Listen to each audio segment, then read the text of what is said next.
we certainly live in a short-term world. There is a constant press of just, urgent things, oh, the email, oh, the dings on your phone and notifications, and oh, we got to go into a meeting now. And I think many of us feel like whether it's strictly work things or, the sort of after work or outside of work obligations, we are constantly running. And I became kind of plagued with that question of how do we know and how can we get out of that hamster wheel so that we can make better choices. Hello and welcome to today's episode of the Keynote Curators Podcast. I'm Seth Deckman, your Keynote Curator. Today, we're going to talk about strategic thinking, but more importantly, we're going to really understand it from an expert, Dorie Clark. Dorie, welcome to the podcast. Seth, it's such a pleasure to see you again. Thanks for having me on. It's great to have you on. We're going to start right off the bat with a question, something that's near and dear to you. I mean, you're known all over the world as a strategic thinker, a communication coach. You're on the top of all these world-renowned lists. But I want to talk to you about cats, felines, something that's more important to you than maybe being a great communication coach. But in all seriousness, cats are famous for these memes, for the going viral, the cat videos, and all over the place. But there is a connection, and I want you to help us draw the connection between cats, communication, branding, and marketing. They display all these unique behaviors. They're incredibly intelligent. They're agile, if you will. Can you draw that connection for us? Amazing. Well, thank you for letting me pontificate about cats because I am definitely a cat loyalist, and I've had them since I was a little kid. But I think the big thing that I want to get out there is there are plenty of people that sort of have this cat stereotype. Oh, cats are so aloof. Cats don't really love you. All they want is food. Like there's these kind of Machiavellian mercenaries that live in your house. And I think that for me, what is most salient is, first of all, just understanding that cats are, I think understandably, a little wary of new people. They want to feel them out. And so if it's your cat is going to love you to the moon and back. So if somebody has that opinion, it's probably because they haven't actually had a cat and therefore haven't experienced it. But I think that what I respect about cat communication is that they are really masters of the gamut. If you're doing a good keynote, you need to be able to bring all of the pieces to bear, right? Sometimes you need to be loud and excited and get people amped up, but you also need to be able to step back and have a kind of quiet about you so that people can understand. If everything is at the same emotional cadence, then none of it matters. It's all the same thing. But if you actually step back, you pause, you use silence, you lower your voice for a minute, then that's the moment where people understand, you know what? This is important. This is where we need to listen. And cats do that all the time because, sometimes they're hungry, meow, meow, meow, meow, meow. And then other times they are masters of the quiet approach, the soft persuasion. And I think we can all learn from that range that they display. And it's Phil and Heath. Is that right? Those are my guys. That's right. And handsome guys as well. Isn't that right? Thank you. Yeah. Oh, absolutely. We got a tabby. We got a cow cat, which I did not realize until I had adopted him and found this on his papers that this is a categorization that he is a black cat, he's a white cat with black spots. So they have christened him a cow kitty. There you go. Interesting. Wow. That's I didn't know that. That's cool. We live in a condo. The cat we had was an outdoor cat, outdoor cat, but mostly outdoor. And you may recall, we lived in Buenos Aires, and one day my wife comes in my office and says, hey, amor, come and see this. And our backyard, we were fortunate enough, we had a beautiful home right in the heart of the city, and our neighbor was a parking garage, and there's a little cat on a windowsill. I, at that point, did not know a lot about cats, but I know enough to know it couldn't have been born more than a week or maybe. Oh my gosh. Yeah. Wow. So cue the cliches of the after school special. I go downstairs from my office, go into the backyard with a Suddenly little, Seth is bottle feeding. right. Nope. I've got a little bowl of milk, right? And the cat is pacing back and forth, and it's a slit about this much of my hand, right? And apparently there was a mesh screen or whatever that was open. After about 10 minutes, the cat jumped. It's about 15 feet up, scurried to the back of the garden and went under a bench and hid there for a while, ultimately came out, and the cat lived with us for 10 years and thus was named Jumper.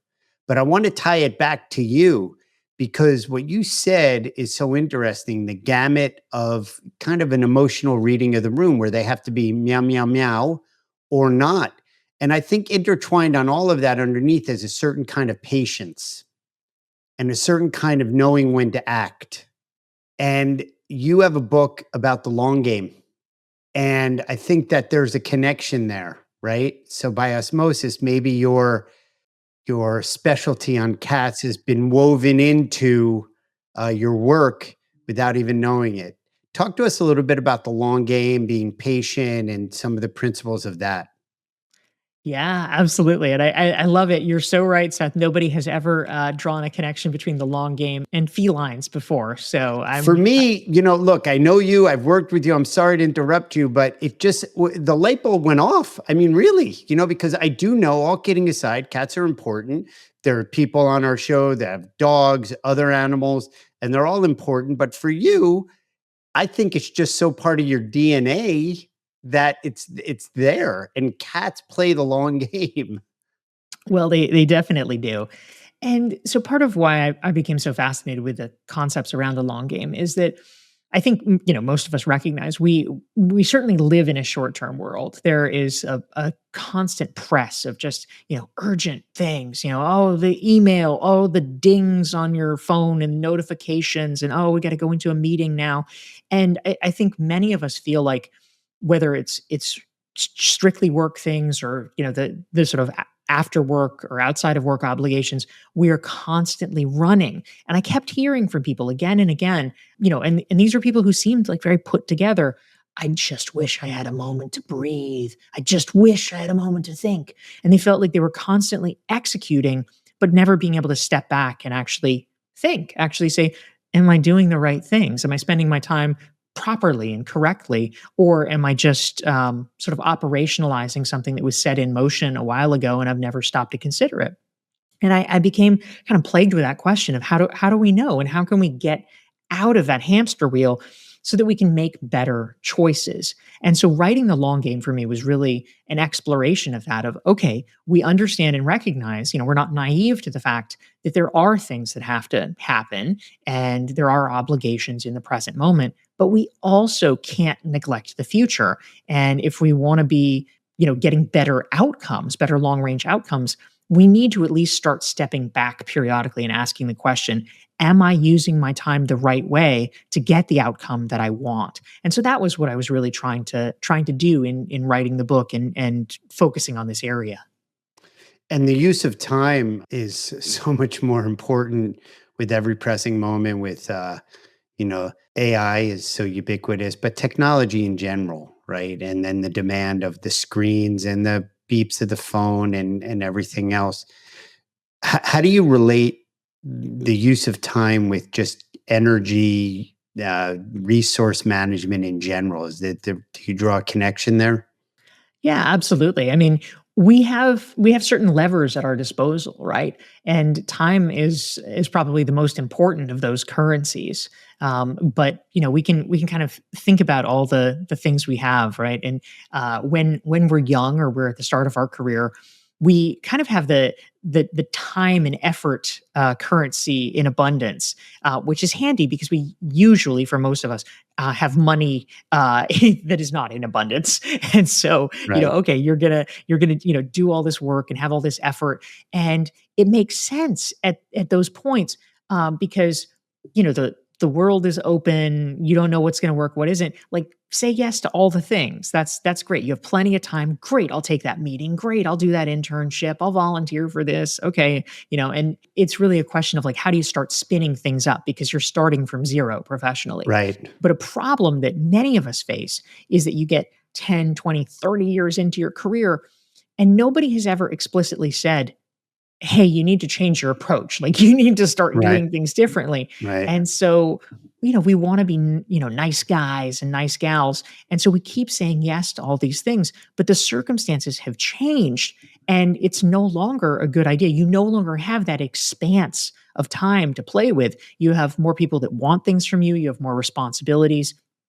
And you actually, by now, hopefully, in your career as a mid-career or late career professional, you know what's working. So you know what you want to be doing and spending your time on, but you just don't have that abundance. You have to really make a very strategic choice and defend the boundaries of it and start shifting the ratio where you're doing less and less of the inbound requests and more of a proactive, okay, I am choosing to focus here. And that's a shift that doesn't get talked about a lot, but is so important for us to operationalize. Otherwise, we are never actually going to have the careers and the impact that we want.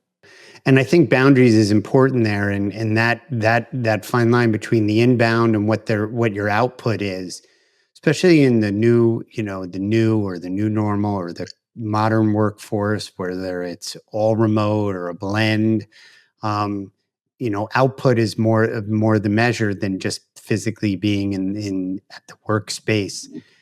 My sense is that our audience, which many are meeting professionals, business owners, can really relate to the boundaries, especially as you move along in your career. You're not at the ground floor, and learning where it is that you put your flag in the ground.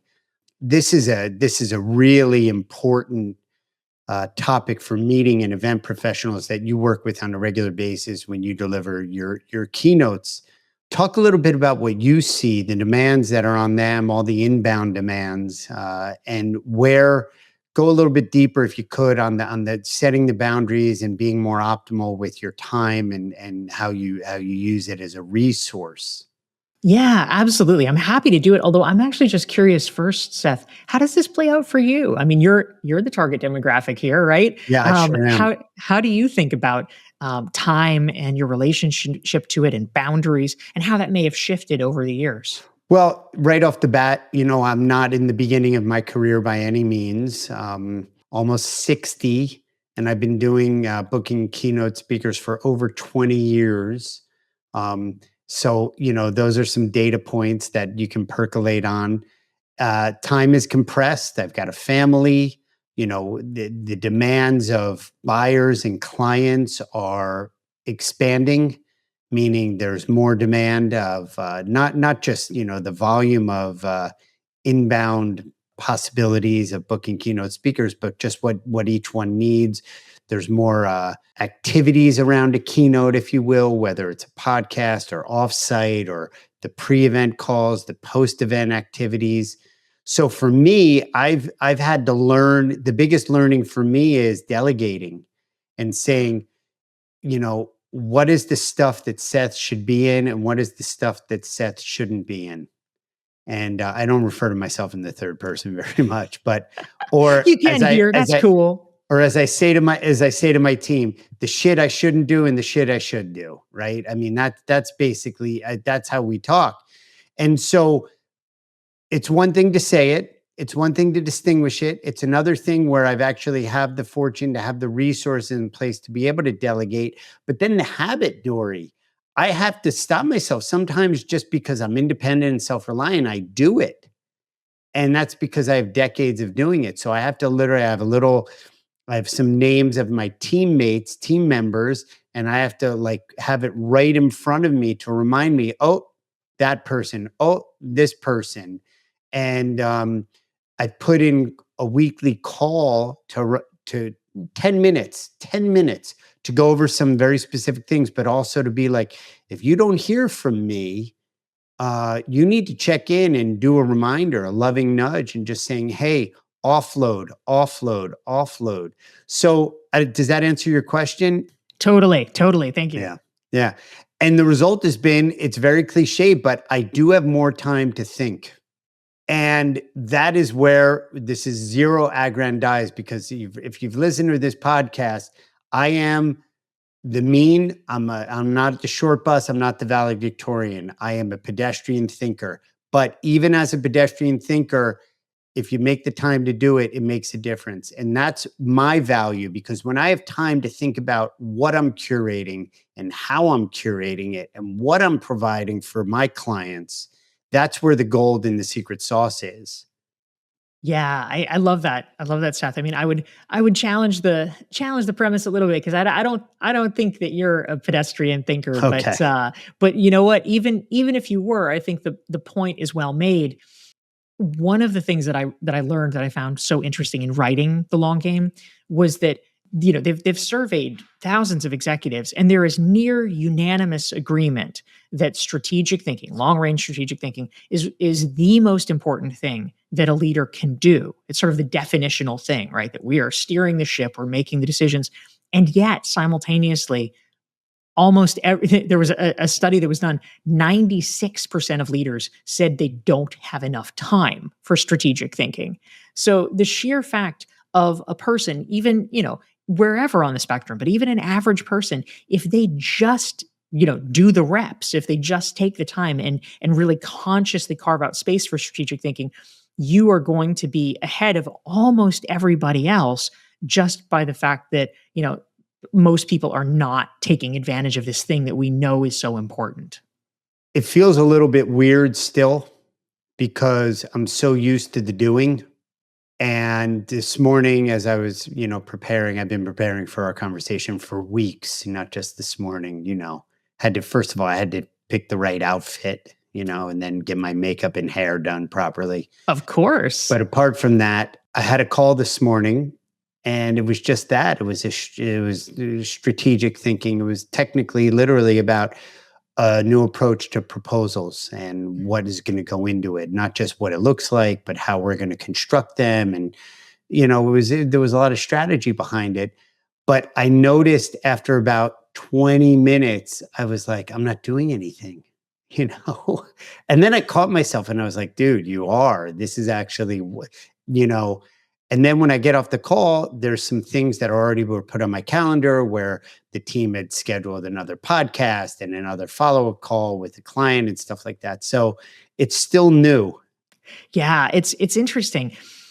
We often, when we're doing things that we legitimately intellectually acknowledge are good for us, I mean, like strategic thinking is one, even like going to the gym or working out is another. We often can sometimes feel self-indulgent, or like we're slacking, like, oh, Right. I should be at my desk, Right. when, Right. we know that every study out there has said, you know what, you spend a half an hour, you spend an hour at the gym, you will work better. Your Right. brain will work better when Right. you are at your desk. And yet we're like, yeah, but we still have this kind of internalized, like, Totally. Henry Ford assembly line kind of Yeah. situation in our brains.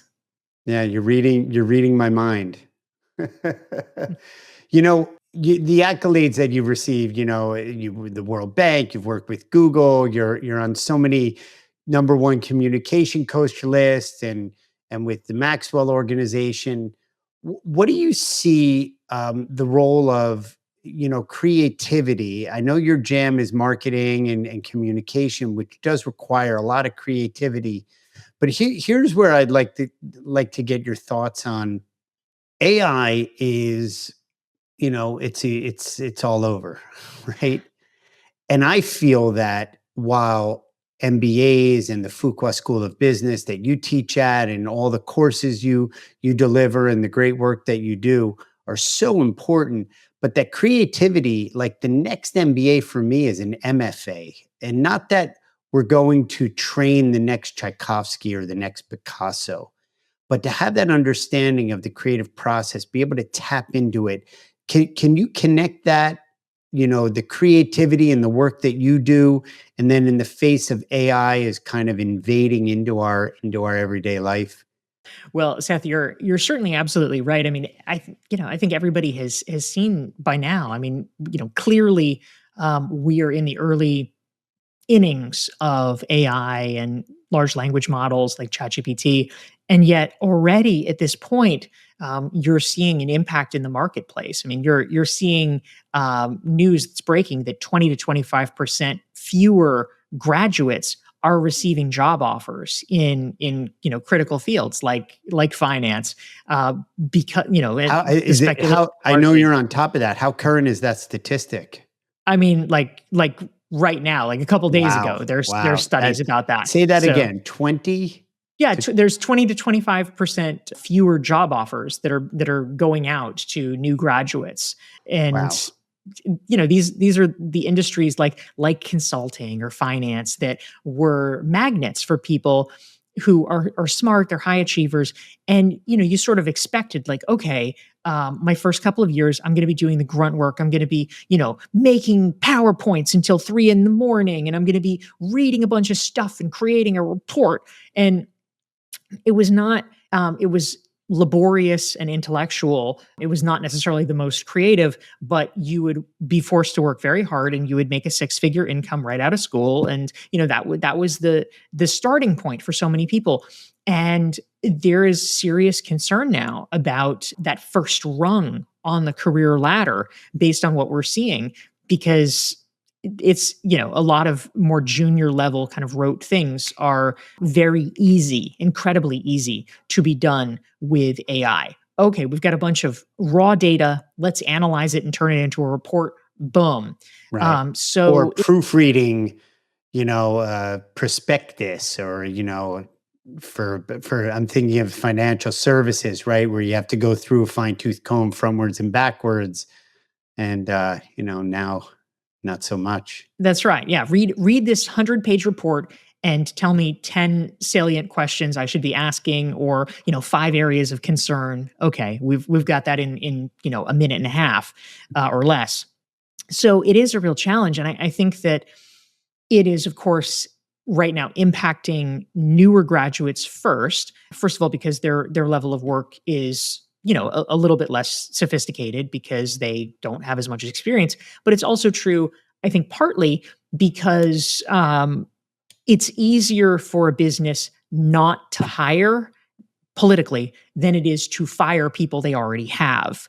And, that's sort of the first step. I don't think it's going to be the only step. Literally over the weekend, as we're recording this, Business Insider, which is a prominent media publication, just announced that they're laying off 21% of their staff. Why are they doing it?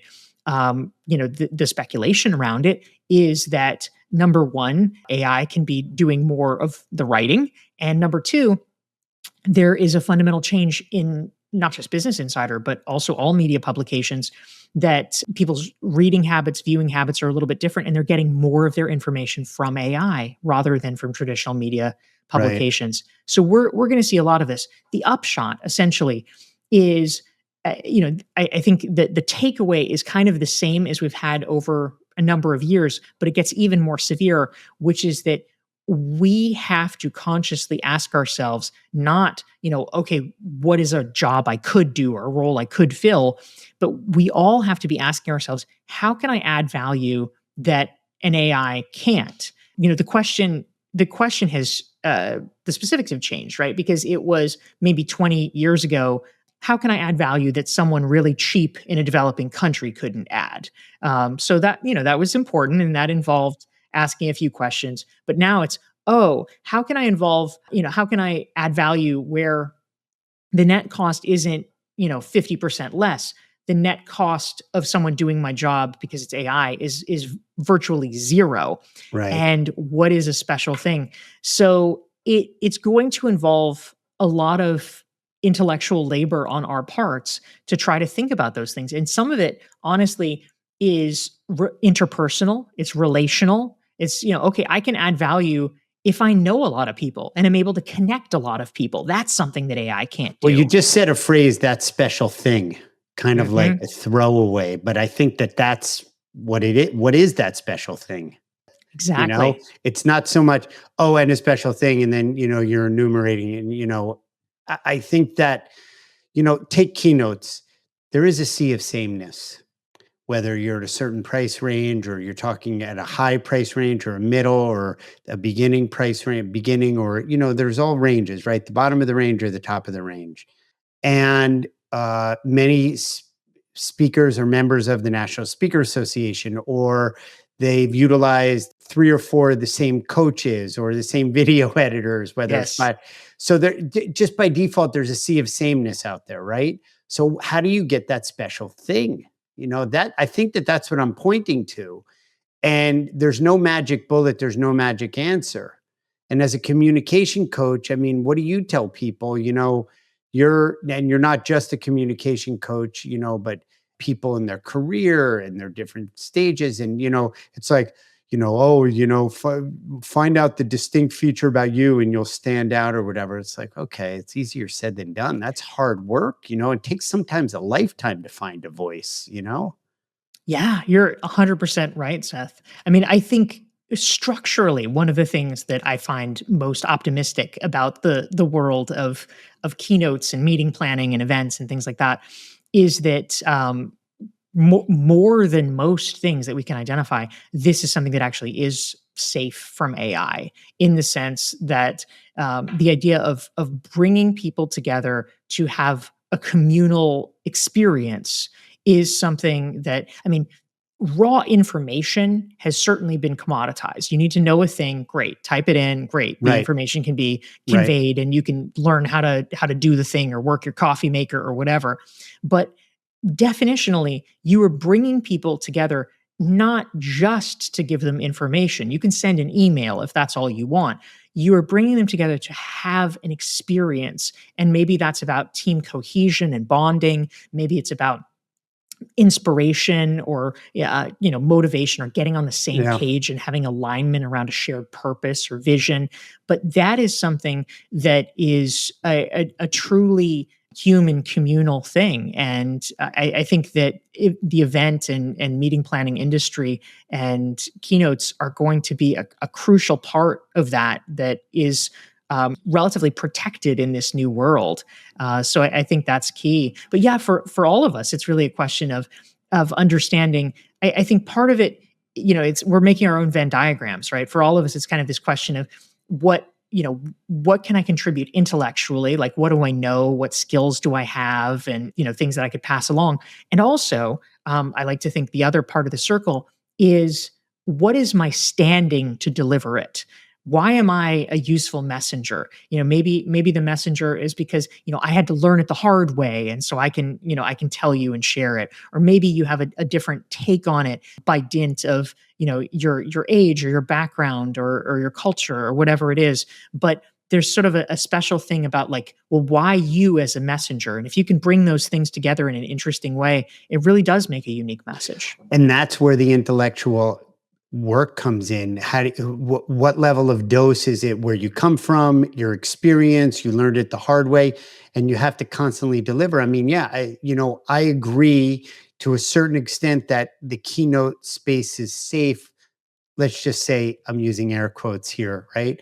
We recently had Seth Godin on. Now, notice you're the headliner. He was the opening act. So you're the headliner here. But he only does virtuals now. Yes. And from his perspective, he can provide greater value and deliver a better service and a better product. Others might have the opposite. And they might be more content laden, but they feel that in person, that spark, that electricity in person is really important. If everything is dopamine, nothing's dopamine. If everything is great content, nothing is great content. It almost feels like AI. I'm harking back to creativity. I'm working it out in real time, and again, the smarter of the two help me land the plane. But it just feels like the algorithm flattens the creativity, so to speak. I don't know a better way to say it. I'm making this up as I'm talking right now. And the keynote speaker, the art is, oh, okay, you'll do a pre-event call. Everybody does a pre-event call. Oh, I'll do interaction on stage. Yeah, but like you just said, that particular unique aspect of are you the right vehicle for the message? And then what kind of vehicle are you and how does it get delivered? I guess there's the content, but also how it gets delivered. And I don't know. Yeah, I think you're right on. I mean, ultimately, the flattening is an inherent feature of AI, right? If you have the whole point of it is predictive words, and so it is only predicting things based on what it has seen in the past. And so therefore it might be, interesting combinations because it's drawing on a wider base than most humans have access to. But nonetheless, it is a thing that has happened in the past because they are drawing from their set and they say, oh, what is the next most likely thing? So I actually wrote an article with a colleague of mine named Tomas Primorac, I guess a year or two ago in the Harvard Say Business that 10 Review. times fast. Yes, yes. Well, he's Argentine actually, and Tomas, of course. yes, Tomas, and like many great Argentinians, he has this ethnic mélange. So we get the Chamorro Pramusic. Yeah. But I will tell you, and this is generalizing, and we don't love to do it, but having lived in Latin America for over 25 years, here's a classic example. Argentines are, and I want you to finish the Tomas article that you wrote with him, very creative. And a lot of it has to do in developing countries where that's the richest resource they have. 100%. Yeah. There's a colleague named Navi Raju who wrote a great book called Jugad Innovation, which is kind of about this. Jugad is a term in India, and it's basically like a kind of jerry rigged. So it's sort of this book, Jugad Innovation, is about like, the things you make up when you kind of don't have any alternatives and you just piece it together, which I think is interesting and certainly something that business can learn from. All right. So back to the article. So back to Tomas. Yeah. So we wrote a piece together for Harvard Business Review talking about this, where essentially it was a piece about like advice about how to maintain your own relevance, your personal relevance in an AI world. And one of the pieces of advice that we shared was essentially be unpredictable, because AI is nothing if not a prediction engine. And so if we, we can't do it wantonly or stupidly, but essentially if we're going to provide something different or be something different, it's about, okay, well, you know what? Show me something that hasn't happened before. Give me something the algorithm wouldn't give me. But even in that, you have to be thoughtful, like you said, not wantonly. You have to be creative and think about it, and it has to be consistent and coherent with who you are, but at the same time, unpredictable. Exactly. And that requires some gray matter, and 100%. Yeah, really, really cool. Well, Dory, I could talk to you forever about this and all subjects, including the most important subject, felines. So I know that Phil and Heath are in great hands. Please give them a little, scratch on the stomach for us, or a little nuzzle, if you will. And thank you for being with us and taking your time to share your thoughts and helping me find the question in my word salads. Thank you, Seth. It's always a joy to get to spend time with you. Thanks for having me. Thank you. And to our listeners and subscribers, thank you for coming back. For first timers, we appreciate you taking the time with us. And we'll see you again next episode.